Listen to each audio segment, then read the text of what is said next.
the next bill on the agenda, Representative Nelson's bill dealing with elections.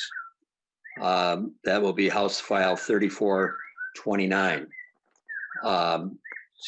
Representative Nelson, would you care to move the bill? The first engrossment be recommended to be placed on the general register. Okay, that motion is before us, and we do have some amendments. So Representative Nelson, would you care to move the first amendment, the A20-0749? I'll move the A20-0749 amendment. And Mr. Chair, I'll describe the amendment. This is the election, the HAVA bill, and the election bill dealing with election procedures during the COVID emergency.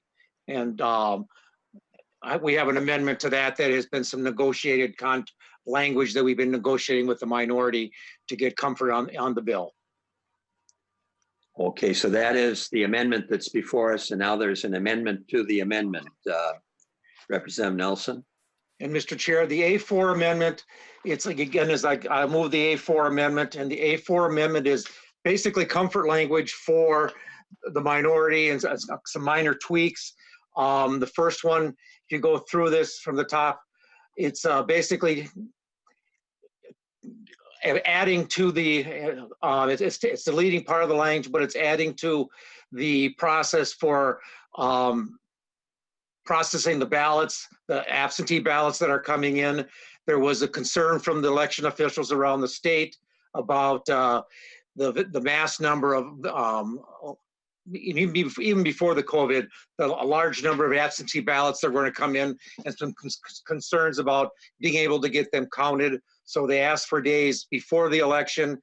Currently in law, it's 7 days before the election, they can start counting the absentee ballots.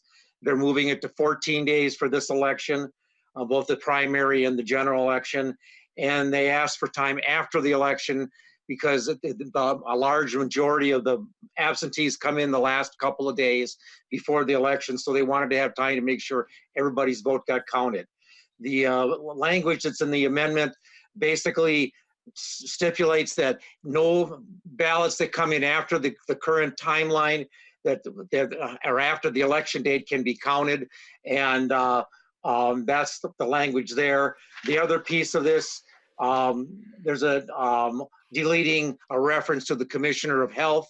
There were some concerns about giving power to the executive branch, and this would leave it in the locals that if they're going to be have to move an election, a polling place because of the COVID, because of concerns about that we're leaving it with them to make sure they do it in the place that's healthy and takes into consideration health considerations for the people that are there. The other two pieces of this amendment add to the two pieces of the HAVA, which is the basic reason why this is at here, is that no uses of this money, or this money can't be used for anything that's not prescribed in the federal HAVA legislation that sent this money to us. And that goes into two places, one in the section 4 and one in section 5, I believe is the right, is if I got my numbers right here, that basically, like I said, it makes sure that that money can't be spent. Secretary of State's office can't spend this money on anything other than what is prescribed in federal law. And that's the A4 amendment. And I ask for your support. Okay, any discussion? Representative Albright on the A4 amendment. Chair. Thank you, Mr. Chair. And I first want to thank Chair Nelson, along with the Secretary of State, Mr. Simon, for recognizing the import of a strong bipartisan elections bill. I think we identify with the provisions in here, and I would urge members of the GOP to support the amendment. Okay, any further discussion then on the A4 amendment? Seeing none then, you'll have to unmute to vote. We'll do this by voice vote. Okay, any further discussion? Seeing none then, all those in favor of the A4 amendment signify by saying aye. Aye. Opposed? Motion carried.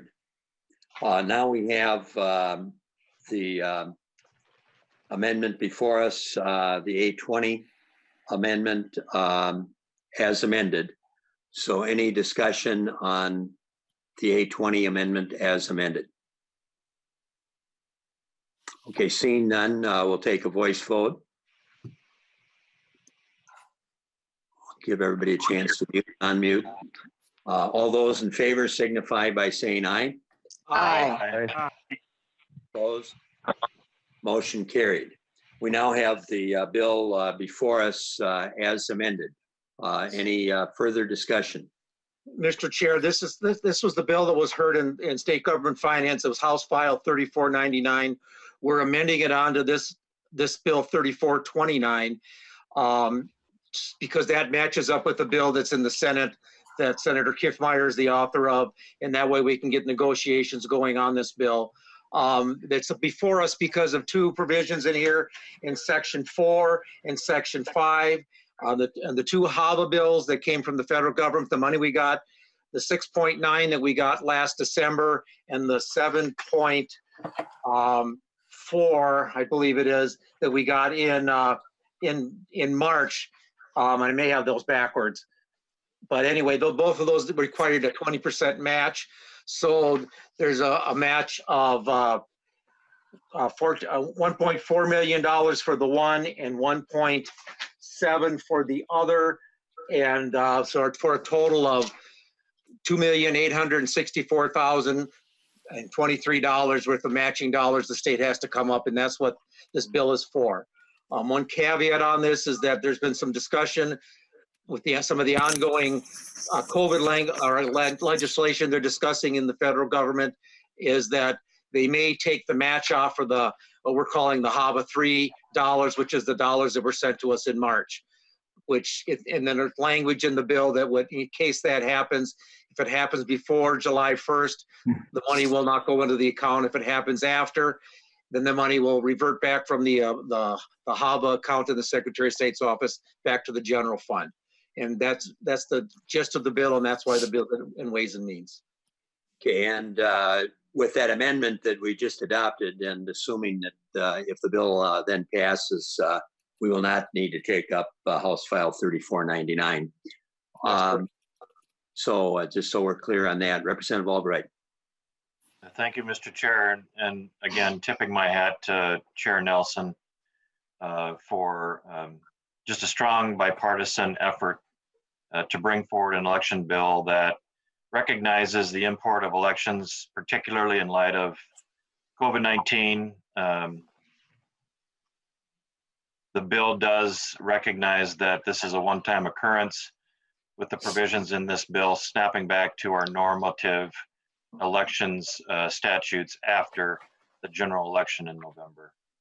And members, I think we can all be very proud of the work that was done. It was not a streamlined process. Was certainly endeared itself to quote unquote vibrant conversations.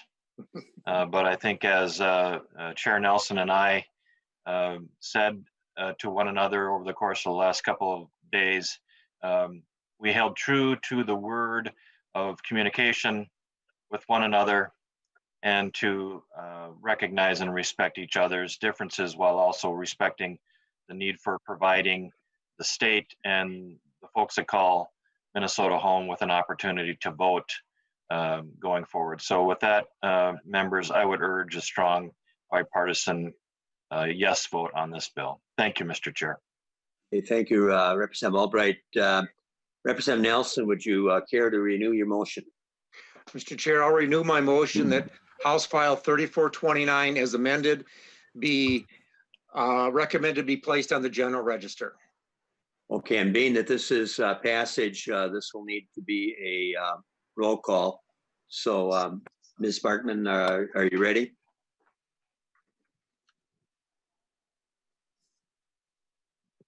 She needs to unmute. Yeah, there we go.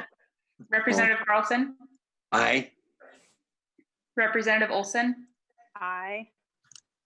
Representative Garofalo, Yes. Representative Albright, Aye. Representative Bernardi, Aye. Representative Davids, Aye. Representative Dag, Aye. Representative Drazkowski, No. Representative Eklund, Aye. Representative Hamilton, Aye. Representative Hansen, Aye. Representative Hausman, Aye. Representative Hertas, No. Representative Hornstein, Aye. Representative Krisha, Aye. Representative Liebling, Aye. Representative Lilly, Aye. Representative Long, Aye. Representative Mariani, Aye. Representative Marquardt, Aye. Representative Nelson, Aye. Representative Newer, Aye. Representative Pulowski, Aye. Representative Poppy, Aye. Representative Schumacher, Schumacher, aye. Representative, Did you say Scott? yes, Okay, yeah, you cracked up there. Yeah, aye. Representative Torkelson, Aye. Representative Vogel, Aye. Representative Wagenius. Aye. 27 ayes, 2 nays. Okay, and that means everybody that wanted to vote has voted. So the motion prevails.